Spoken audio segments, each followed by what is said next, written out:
Hello, everybody. This is Brian Perry with Perry Home Solutions of Keller Williams Innovations. I'm here with our Perry Property Perspective, or Inside Real Estate.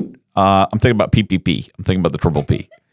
So we wanted to talk about pricing. The market's been changing a lot lately, as it always does, and pricing has been a very hot topic from our clients and people we speak to. So I thought I'd just kind of, maybe speak a couple of minutes about pricing because there's a lot of different ways to approach pricing. Number one, I want to mention that I'm not an appraiser. So when I evaluate the value of a home, I can't call it an appraisal, and I wouldn't want to. If you want an appraisal, hire an appraiser.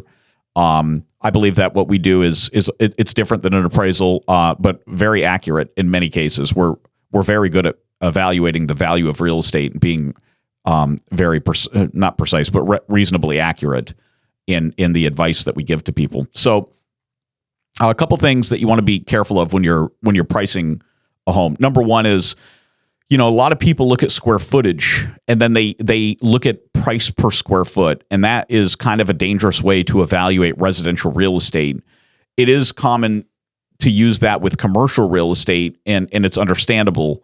But residential real estate is much more difficult to determine. Number one is, if you have homes that are the same square footage, then price per square foot is irrelevant. It doesn't make any difference. The purpose of price per square foot is to evaluate properties of different square footages and to be able to compare them on equal footing. The problem with that is it doesn't take into consideration the value of the actual land that the property is on.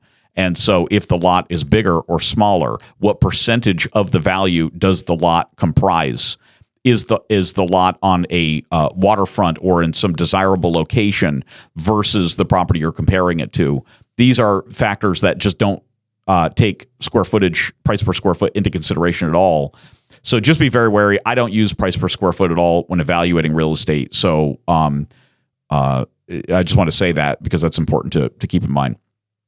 So obviously what we're looking for is the perfect way to evaluate a piece of real estate would be to find a handful of other homes that are virtually identical to the subject property that have sold recently within the last, say, 3, maybe 6 months.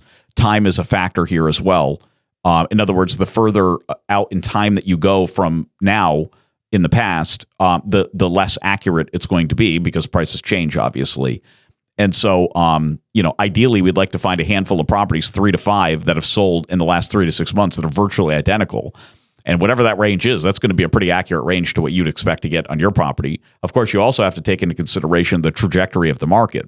If the market is going up, then, previous sales, by definition, if it's going up, then it's going to be higher than the previous sales. So, you would expect that there would be more money. That the house would be worth more money than those previous sales. So now you're looking at, active listings, active properties that have not sold yet that are currently being advertised, and you want to see where they're priced at and factor that into your evaluation. And if a market is declining, then it's a similar thing, but the opposite.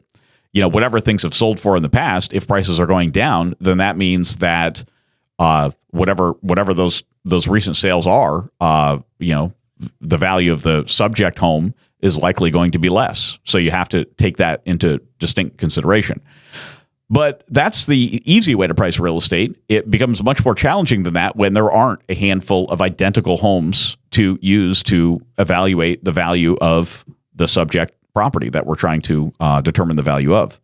So in that case, you have to really use a lot of skill and a little bit of science and a little bit of art in arriving at that valuation. So, the things that you want to really compare to other homes are, number one, I do start with the square footage of the home and the square footage of the lot size, not to derive a price per square foot, but to be able to compare the two. And of course, if our subject property, the property that we want to determine the value of, is, say, smaller than one that we're using to compare it to, then, we want to make an adjustment to the comparable property, the comparable sale, to accommodate for, in this case, in that example, a smaller square footage. So, you reduce the value of that comparable a little bit to compare it. The lot size is also really important. A lot of people forget to look at the lot size, but that's quite crucial, especially down here in South Florida. Real estate, actual land is at a premium. And so that definitely makes a difference. Then you look at the big significant features of the properties to evaluate them. So, obviously, number of bedrooms, number of bathrooms, how many garage spaces are there, et cetera. Does the property have a pool? These are the and also what the location of the property within the community. How desirable is it? What kind of a view does it have? What does it back up to? Does it back up to a preserve? Does it back up to a lake? Does it back up to another house? Does it back up to a road? Or who knows? There's a lot of different variables that go on there. Those are really important. So you really have to take that into consideration. That's something we spend a lot of time when we're evaluating this, other properties to determine the value. We're looking at all of those metrics. Those are the really big ones. Once you have that locked down, you're probably at least 85 to 90% of the value, right? That's pretty accurate. The last, say, 10 to 20%, 20% is, I think, a little extreme. Probably 10% is the condition of the property. So in other words, the upgrades, in many neighborhoods, if the neighborhood's 30 or 40 years old and the property has not been upgraded since it was built, and then you're comparing it to a home that was completely renovated from top to bottom last year, that could be a pretty big differential, in fairness, But of course, it's also the condition as well. You have some homes that are 30 years old, and even though they're not renovated, they're still in like pristine condition. Down here we have, this thing we call snowbirds. Some of them call themselves snowflakes because they only come a little bit, right? Oh, you didn't know that? Oh, well, you need to learn that. Yeah, that's important. And anyway, so some people, some snowbird snowflakes, they use the thing a month or so out of the year for the last 20 years. The house is essentially brand new still. And so, sure. Is it a little bit detrimental to value that it has not been upgraded in 30 years? Yeah, it certainly is. But if it's in perfect condition, can you really justify investing, $50,000, $100,000 into the house, replacing everything that's still in really great condition with just new stuff? Sometimes yes, sometimes no.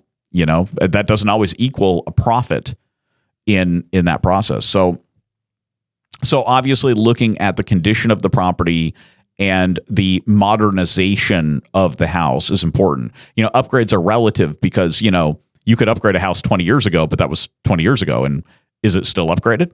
Not really, maybe.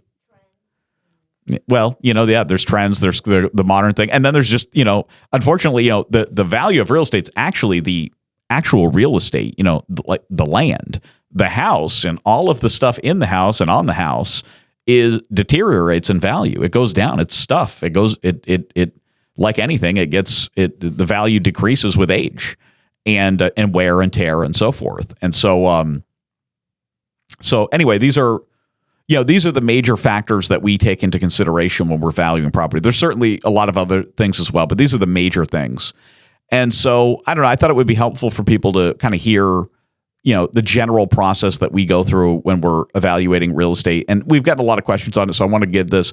I could get a lot more in depth about the different aspects of the valuation and maybe go into some others as well. So if people want that, we'll give it to them. Otherwise, I hope this was helpful. And obviously, if you have any questions about the value of your property, make sure to give us a call or reach out to us in whatever method you prefer: email, text, Facebook, direct message, Snapchat, whatever you like.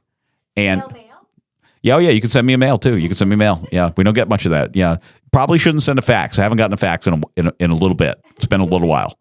When I started, everything was fax. We used to fax all of our contracts and everything, and man, that was a different world. Anyway, thank you everybody for listening. If you have any questions, don't hesitate to reach out to us, and we will see you on the next one. Bye.